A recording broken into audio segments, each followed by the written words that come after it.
धन्यवाद सर। सभी महापुरुषों को नमन करते हुए, बाबा साहब को भीम अभिनंदन करते हुए, हमारे आज की अध्यक्षता कर रहे कार्यक्रम की माननीय बेरी जी, बामसेब की राज्य अध्यक्ष मूल निवासी देवेंद्र जी,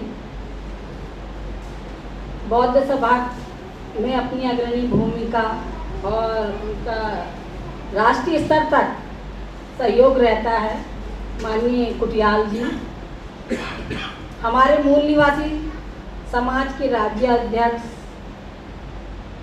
चनियाल जी, भीम आर्मी से नफीस सर माननीय, और हमारे संगठन को मजबूती और विचारों की गति देने वाले माननीय चंद्रा जी, और समस्त जितने भी और इस कार्यक्रम को जिन्होंने अंजाम दिया, जन जन तक पहुंचाया, माननीय एडवोकेट प्रमोद जी और समस्त मातृशक्ति और भीम सैनिक, सभी को मेरा जय भीम, जय मूल निवासी, जय भारत, जय संविधान।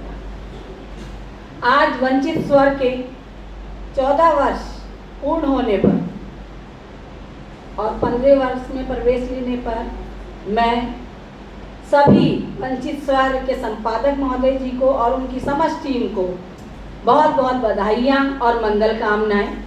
साथ ही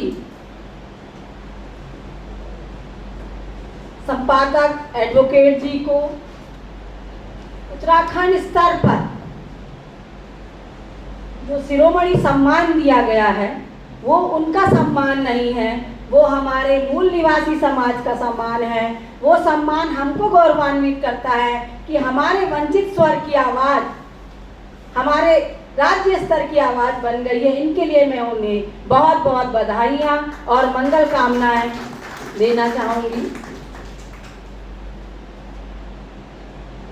क्योंकि अगर बात कही जाती है आवाज़ की, अगर आवाज़ नहीं होती तो बाबा साहब ने जो मूक नायक अपने समय में उन्होंने पत्रिका चलाई कि भाई हमारा समाज बोल नहीं सकता, तो मूक नायक के स्तर से उन्होंने प्रयास किया कि हमारा मूल निवासी समाज जागे और बोलने का प्रयास करे। तो हमारे उत्तराखंड में जैसा कि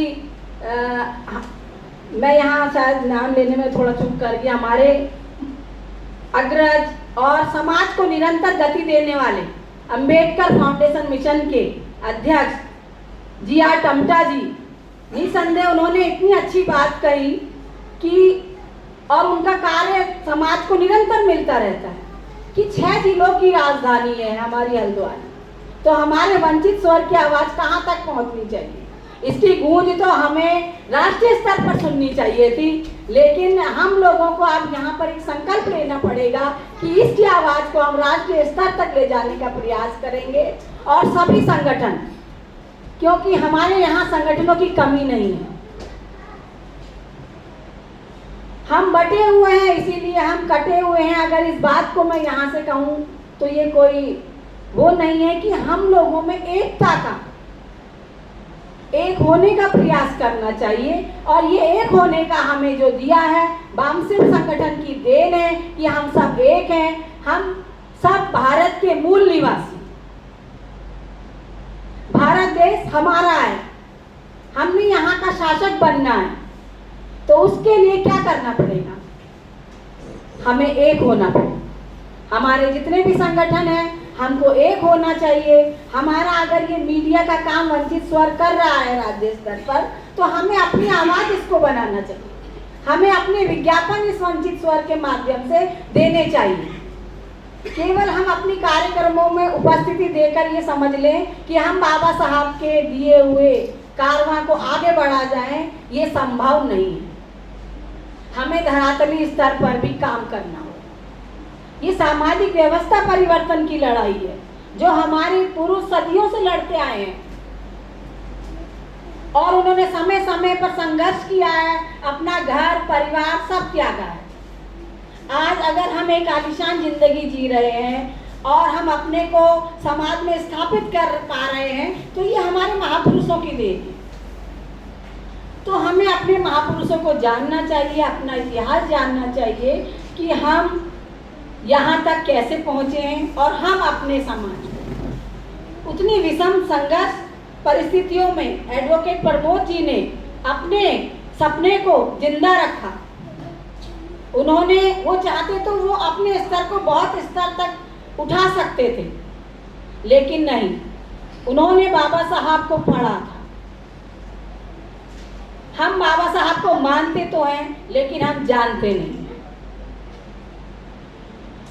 तो हमें बाबा साहब को मानने से ज़्यादा सिर्फ बाबा साहब की फ़ोटो में माल्यार्पण करना और अपने घर में एक बाबा साहब की फ़ोटो लगा देना ही, ये हमारे कारवां को आगे नहीं ले जाए। हमें इस पर काम करना होगा। हमें अपने महापुरुषों की विचारधारा को जानना होगा, उस विचारधारा को घर घर तक पहुंचाना पड़ेगा, जिसके अंतर्गत बामसेब कार्य कर रही है BS4 डोर टू डोर, जिसने कितने मिशन को किया है कमजोर, यह आप भली बात ही जानते हैं। तो हमें संकल्प लेना चाहिए, हमारे मूल निवासी समाज का कोई भी कार्यक्रम हो, कोई भी आवाज हो, उसको मजबूती देनी है। हम सभी लोगों ने वंचित स्वर की इस सदस्यता को लेना चाहिए और दूसरे को भी प्रेरित करना चाहिए, ताकि हम इसकी सदस्यता बढ़ा के इसको मजबूती दे सकें और गर्व से कह सकें कि ये हमारा समाचार पत्र है, ये हमारी आवाज़ है, ये हमारे मूल निवासी समाज की पहचान है। इसको मजबूत कौन बनाएगा? एडवोकेट जी ने तो अपनी तरफ से भरसक प्रयत्न करने के बाद 14 साल तक इसको जीवित रखा है, ये बहुत बड़ी बात है। हम अपना एक कारवां ले जाते हैं, 1-2 दिन, 1 महीने, 1 साल बाद हमें कोई पद दिया जाता है, हम उससे पद से जैसे ही मुक्त होते हैं, हम हर कार्य से अपने को मुक्त समझ लेते हैं और समझते हैं कि अब समाज में हमारी कोई भागीदारी नहीं है। इसलिए जब तक सांस है तब तक आपकी समाज के प्रति जवाबदेही है, आपकी जिम्मेदारी है। क्योंकि अनुभव जिसको आपने ग्रहण किया पद में रहते हुए भी, वो अनुभव कौन बताएगा आने वाली पीढ़ी को? हमसे ज्यादा अगर हम लेखों को देखें तो हमारे महापुरुषों ने हमें उतना ज्ञान दिया है कि हमें कुछ करने की जरूरत नहीं है, सिर्फ हमें उस ज्ञान को पढ़ने की जरूरत है, उनकी विचारधाराओं को फैलाने की जरूरत है। लेकिन हम अपनी आने वाली पीढ़ी को क्या देके जाएंगे? इसका आकलन हर व्यक्ति ने स्वयं करना चाहिए, चाहे वो पद पर हो या ना। हमें पद पर जिम्मेदारी दी जाती है, अगर नहीं भी दी जाए तो हमें होना चाहिए कि हम बाबा साहब के ऋणी हैं। अगर हम एक रोटी खा रहे हैं तो बाबा साहब की देन है। तो हमें स्वयं का आकलन करने की जरूरत है, क्योंकि अगर हमारे आवाज को कहीं तक हम पहुंचा सकते हैं तो अपने समाज के माध्यम से पहुंचा सकते हैं। तो ये हमको संकल्प लेना चाहिए कि हमने अवश्य ही हाथ खींचने का काम करना है। समाज में एक दूसरे का हाथ पकड़ के हमको जो विभिन्न प्रकार की जातियों में बांटा गया है उससे बाहर निकलने का प्रयास किए, क्योंकि हम बात करते हैं गैर बराबरी की, लेकिन हम उनसे सीखते कुछ नहीं। उन्होंने हमको बांटा और हम बढ़ते चले गए। आज भी हम उन्हीं परंपराओं को ढो रहे हैं और बढ़ते जा रहे हैं। हम आपस में ही क्षेत्रवाद, जातिवाद, समूहवाद और संगठनवाद लेके बैठे हुए।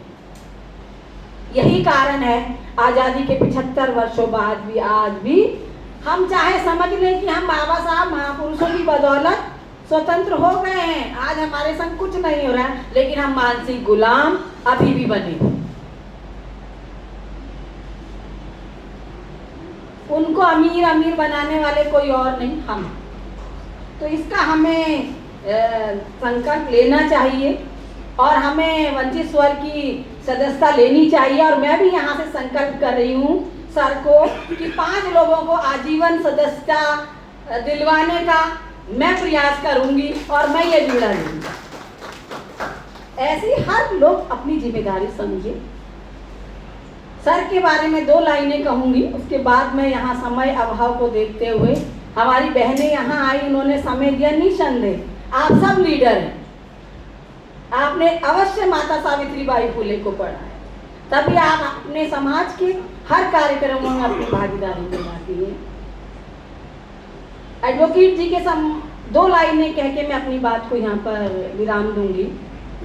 समंदर ने सोचा है समंदर में तूफान लाने का, समंदर ने सोचा है समंदर में तूफान लाने का, वंचित स्वर के संपादक जी ने भी सोचा है तूफान में नाव चलाने का, तूफान में नाव चलाने का। तो हम सब उनके साहिल बने, हम सब उनकी शक्ति बने। इसी के संग जय भीम, जय मूल निवासी, जय भारत, जय संविधान।